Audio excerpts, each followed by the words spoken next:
Let's see how to protect your Wix site with a password. Protecting your Wix site with a password helps restrict access to specific pages or your entire website.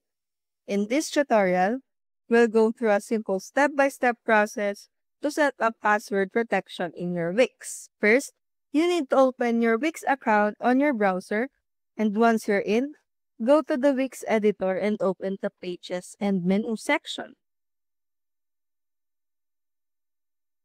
Click on the page you want to protect.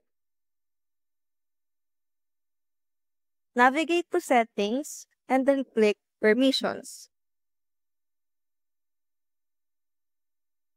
Next, choose the Password Holders option and enter a secure password.